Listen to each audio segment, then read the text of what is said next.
Hey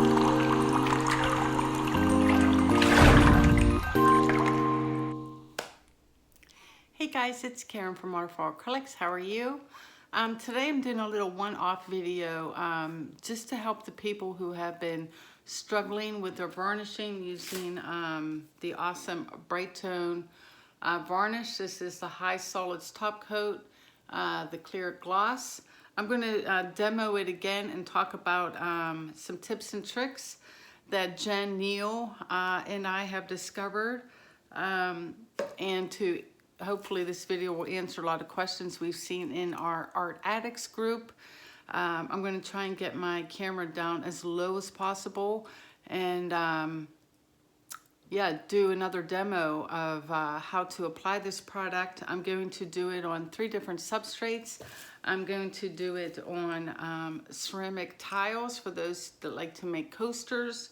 I'm going to do it on a cradled wood for those who like wood, and also a regular canvas. And we'll do part 1 right now where I apply the product, and then we'll do part 2 and come back and take a look at them after a 4-hour. I think I was lucky in my first video. I said 2 hours. I'll put a pin that you really should wait 4 per the company.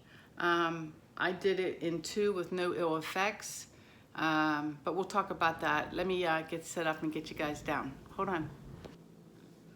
Okay guys, I'm back. I'm trying to get the my camera down as low as possible so that you can see have like a sideways view of my substrates. The first one here, this is a 10 by 10 cradled wood panel, and I'm going to just demonstrate some things I do not do. One is when I dip it into the product, I do not brush like this. I do not. I don't cross hatch either. It's not necessary. It's not like other varnishes where you need to do that.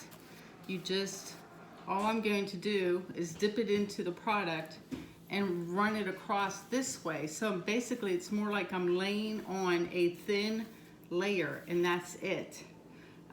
For my sides, I will do, you know, like this to brush up on the sides, and then I'll go back and look for any missed spots. So, thin layer, I found that Brite Tone does not like humidity. It also does not like a lot of direct air. It likes indirect air. So luckily for me, in my kitchen, we have the AC on. My house is anywhere between 70 and 75 degrees, which seems to be an ideal temperature. If it's too humid in your home, you might get some cracking. I'm going to talk a little bit about cracking in a bit. Let's just do this first piece. So here's my container here. I'm just going to dip my dollar store brush into it about halfway, and I am just going to layer this straight across. And usually I can get, depending on the size, 2 or 3 strokes across. I don't need to dip it for every one. I just splooched a little right there. This is a beat up canvas too. I kind of wrecked it in the drying process. Now I'm just going around doing my sides. And then I'm going to check for spots that I missed.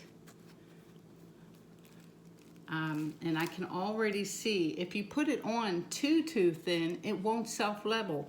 And you'll see streaks. I'm going to see if I can somehow get that streak to show up, or if I hold it up, maybe. I don't know if it'll convey. But I have streaks here where I was a little stingy with the product. You don't want it so thin that it streaks.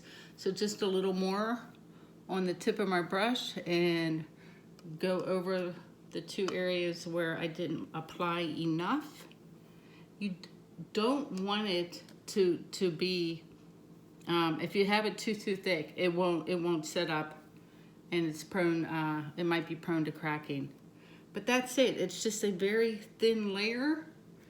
I'm going to check it out. I usually end up missing my edges. So I'm going to do that, a little bit on my edges. That one is done. We're going to wait 4 hours. I know, let me call up a tile or grab a tile. So I'm just gonna, well here, put this one, pop this guy off and move him off and grab a tile. So I know Jen was talking about a barrier coat, and she didn't mean a barrier coat in the traditional sense where you use like Golden's isolation coat or anything like that. What she was talking about was taking a sponge, because I tend to be light-handed. If you're heavy-handed with the brush, or you're really pushing down with the brush, or you don't have the movement down, you can use a sponge. This is just a little art sponge, and I'm just going to take a little bit and dip it into the Brite Tone, and you can apply it like this too.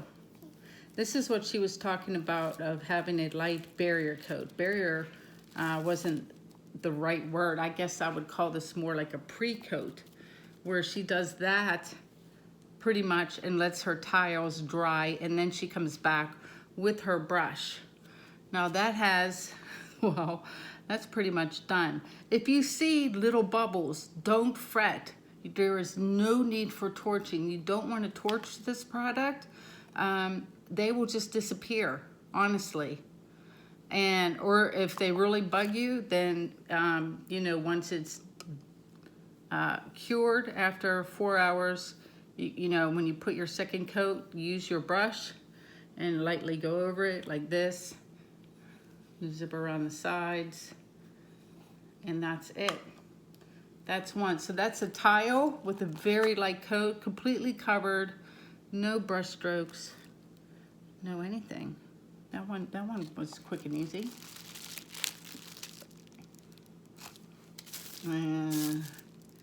Next up is I have, so that was like a ceramic tile, or I think it's ceramic. You get these off of Amazon. They come in like a box of 24 and have like the little round cork bottom for coaster making. Here's a tile for a sublimation box that I did a while back. It's a spare tile actually. So I'm going to show you how you do it on a bigger tile. And the same, oops, I'm off center, hold on. Let me fix it so you can see what the heck I'm doing. Same deal. Just like, I don't dip my whole brush in. It goes in maybe of 1/4 of an inch, and I am just laying it across. 1, 2, dip, probably get 3, 4, 3, 4 for the 6-inch tile. Go around my sides, and that's it. I'd leave it. I checked to make sure I didn't miss any spots. That one is done too. No, it's already self-leveled. No creases, no nothing. That one's done, so that's a tile. Now, you'll notice that everything I've done so far has been the bloom recipe, and folks have been asking us, you know, what about paintings with silicone in them? And I did one, let me move this out of the way. I did one with silicone here, and you can tell because this is my old recipe with my spot-on treadmill silicone. It came out beautifully. A couple things. You must, 1, cure your art. Your art dries from the outside in. So it'll seem dry on the outside, but the inside dries last. That takes anywhere from 2 to 4 weeks, depending on what you used, how thick your paint is, etc. The longer you wait, obviously the better. If you use silicone in your art, there's a couple different ways you can clean it. Some people use powders. I tend to use Dawn dish soap and sponge it on, wipe it with my Dawn and a little bit of water, give it a quick rinse, and then pat it dry with some paper towels, and then I leave it sit for a couple days. Another product you can use is DIY Counterculture, their art wash. Whoops. This stuff here, if you have silicone on it. Sometimes I'll wash it with Dawn, let it sit a day, and then come back, and this you just squirt it on. You just squirt it on, Wait 30 seconds and wipe it off with a paper towel and let it dry. Great little product if you don't feel like using dish soap to clean your paintings or your substrates. For this, I am a big proponent of using a traditional barrier coat, a true barrier coat. And when I use a barrier coat, some people use varnish. I tend not to. I use something called Golden Isolation Coat made by Golden Paint Company. It's specifically designed to be a barrier between your art and your varnish. And it means that down the road, if something happens, you can remove the varnish and not hurt your art. It's sold by Golden. It's called simply that, Golden Isolation Coat. So basically, I cleaned this one with Dawn, put my Golden Isolation, waited the recommended drying time, and then simply varnished it with my Brite Tone. I did notice that with this one, because there was a ton of silicone in this one, even with my Brite Tone, any oily spots will automatically repel from the varnish, and it happened in like microscopic dots all over it. And basically, I just took my finger and went like this. And literally, I varnished this one pretty much with my finger until it was covered. And then when I came back with my second coat, I got a beautiful, beautiful finish. So this isn't just for house paint or the bloom pours. You can do it with pieces with silicone. So that's the one I did. And this is canvas, by the way.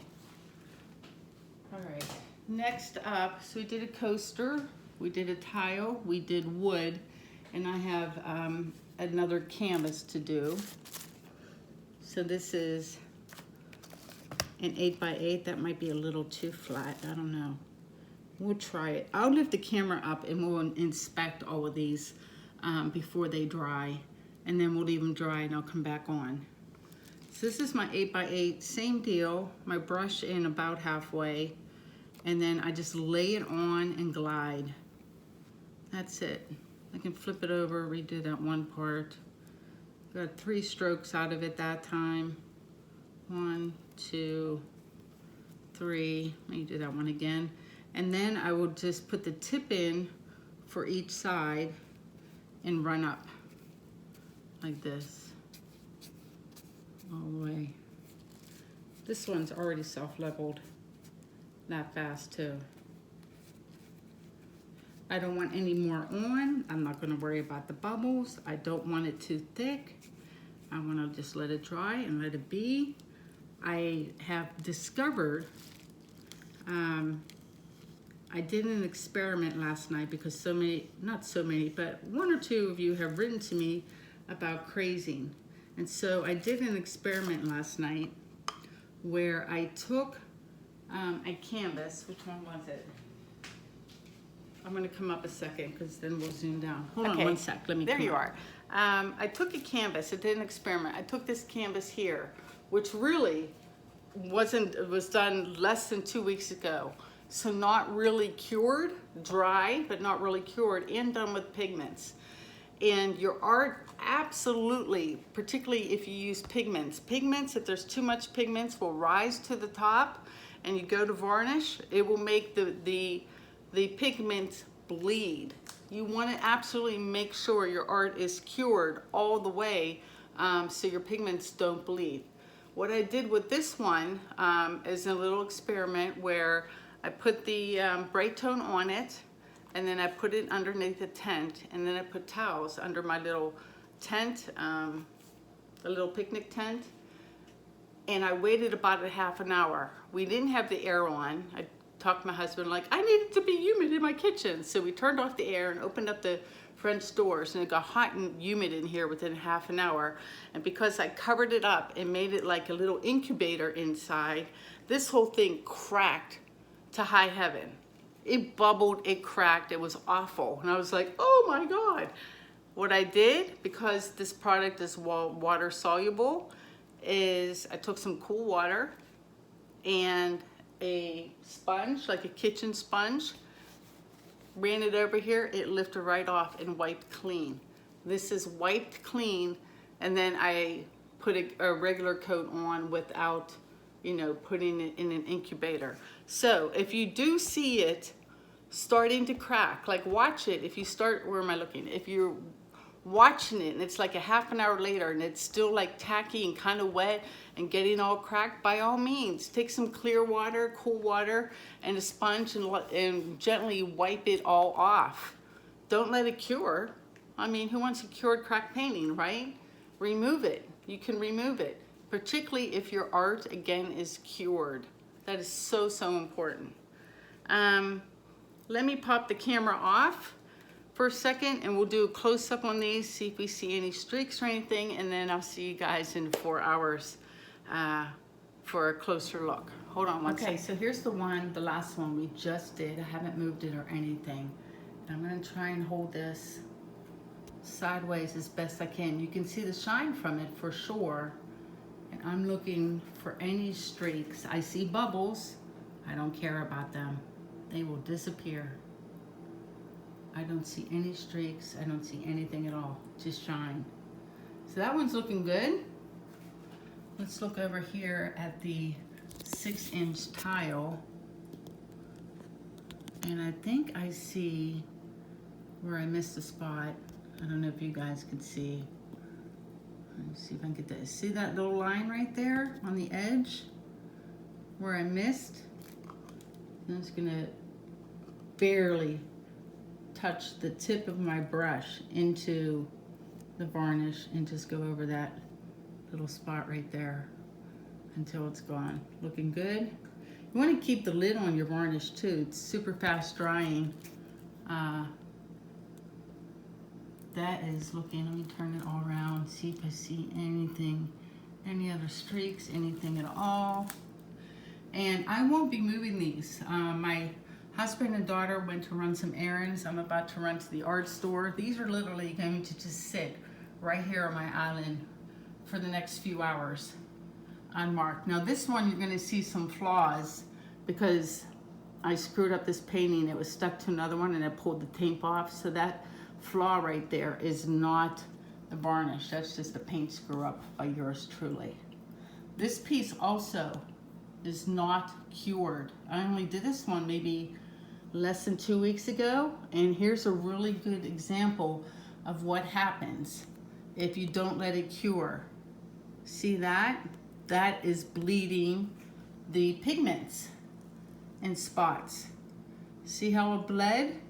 Because it's not cured. The other pieces that are cured, that does not happen. I see some streak marks right, let me get it back. Hold on, see? You can see right here where I missed, and there's some lines right there. Again, I am just going to lightly touch the edge of my paintbrush and just gently go over that one spot. I'm not going to redo the whole canvas.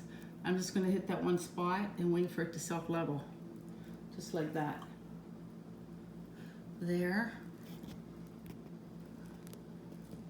Anywhere else? See down here, it must have been thinner and a bit more cured on the edges, so the colors did not bleed. There's a spot I just fixed. There's where it bled. See that? So, ruining the canvas for you guys. Yeah, this was a good practice one. Even though I did love the painting, I had ruined it, so I thought it was a good one to use as a demo. And then here is, that's not it, that's a coaster I did last night. Here is the coaster. There's nothing, it's literally perfect. So these will sit here to dry, and then we'll come back, take a second look. See you soon, bye. Okay guys, I'm back. It's 10 minutes shy of 4 hours since I did these pieces. I went out, ran some errands, came home, ran in the house, and I got all giddy because one of them cracked, and I'm all happy about it because it's the one I predicted. The one that's on cradle board that was not cured all the way. Oh gosh, can you see? This is, it looks like crackle, like It is all cracked. See all that? It is cracked all to hell. Only like in spots where it wasn't cured, like where the pigment bled. Definitely, it's a hot mess. I'm gonna put it down and put a coat on top of it and see what happens and report back. But that one, as predicted, if your painting's not cured, your varnish is gonna crack. So there's that guy. The other ones, I forgot. The coaster is perfect. Perfect. Now, this does harden super hard and takes a full 30 days to cure. You can add as many layers as you want to get that resin look. Just let them sit around for a while before you try to put something hot on it to get it really cure. But there's the coaster. The tile is perfect as well. Try to hold it. No bubbles. See those bubbles all just poof, they're gone. So that looks great. This one had a little cracking from the paint, not the varnish, right in here. So I'm probably gonna give this guy a second coat, so we'll do that. And then the canvas is perfect. Again, just absolutely perfect.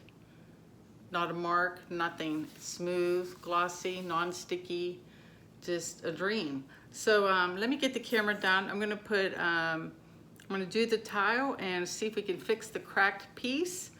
I am sorry I didn't make it home in time to catch it while it was wet, because I definitely would have shown you how to remove it. But like I just got home about 20 minutes ago and it's already dry by then. So apologies for that. Let me get you down. Let me see if I can get the cracks to show up here too. It's all in the top part. As you go down the canvas, where it was dry, like cured dry, here at the bottom, it's absolutely perfect. It only cracked, it cracked big time in here. I guess the paint was a little thicker up in here and at the top. Can you guys see that, hopefully? So I'm going to go ahead and brush on, I'm going to keep the camera up a little high, brush on another coat and we'll let it dry. And I'll probably just come back when it's dry, but not really at the 4-hour mark. I'll come back after 2 because we'll be able to tell whether or not it hid the cracks or not. So I'm just going to use my dollar store paintbrush again and go over those cracks.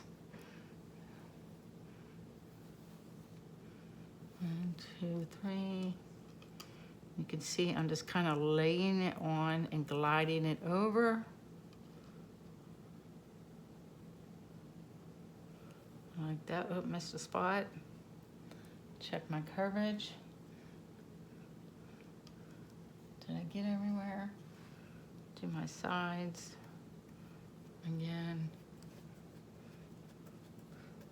Now, I have never tried to resin over the Brite Tone. I would assume you can, but I would probably wait a month to do it just to make sure it's totally cured, because you don't want it to cloud up. And like I said, I usually don't use varnish as a barrier coat anymore. I use the golden isolation coat. Let me show you what that looks like, because I have a bottle.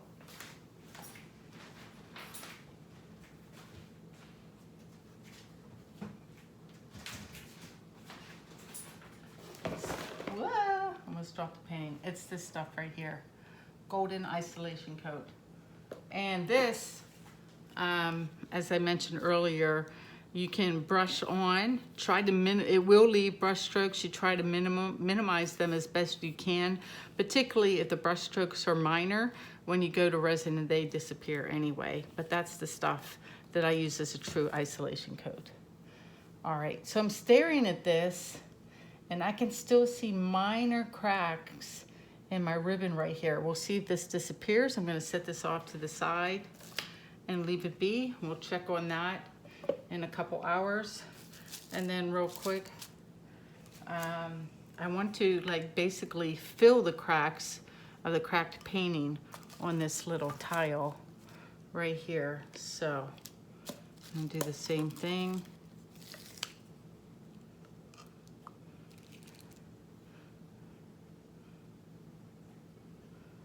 And like I'm just barely like putting the tip in. That's it. Putting it like on the side and then just gliding it across. And do my sides real quick. Make sure I got everywhere. And that's it. That one, since it's self-leveling, well, it should fill in that little area right there that I want totally smooth. And I will check back in a couple hours and we'll take a look at the cradled panel and see what happens. See you in a bit. Hey, I'm back. So I had to change of plans. I had turned off the camera and I was just leaving everything sit here. And I was kind of bummed that I didn't show you how you could remove the varnish. I'm all like, so what I did was take that cradle panel, the one with all the cracks in it, and I put it inside my little tent here. This is the little picnic tent. You get them off of Amazon. Link in the description. And put towels. So I stick it in there, you know, and I put towels. And I made my little incubator to try and get that cradle piece to crack even bigger. And it worked. So I'm going to show you what it looks like right now, and then I'm going to try to remove it. Hold on. Let me pop the camera down. Okay, so here it is, and look what happened. Like it literally has bubbled up. Oh gosh, I hope you guys can see that. Like, it's like, look, it's like I can take it off in chunks. So I am going to go and take it down to my utility sink and run some cool water on this and take my little sponge and see if I can take off the varnish, because it is lifting up everywhere now, all over my finger. And see, maybe I'll be able to save my painting. That'd be nice. I'll be right back. There's like 9 pieces to this video. Okay, so I'm all happy because I was able to completely remove all the varnish off of my painting. It's gone. It came off super easy. You could tell, see there's no shine. And I saved a couple pieces of the cracks so you can see like up the top. Remember how it made the pigment bleed? Like there's like the little, I stuck it on this thing so you could see it. So when I got it to wipe off, it took that off with it. So my painting looks great, almost great. I need to fix a couple spots. But there's like, it's almost like little pieces, oops, of plastic. It came off really great. I can tell you that the crack there, had I let it just dry, it would have cracked. Like I could already tell just after a half an hour later, like covering it with another layer of varnish wasn't helping the cracking situation. It did, however, help to remove all the varnish.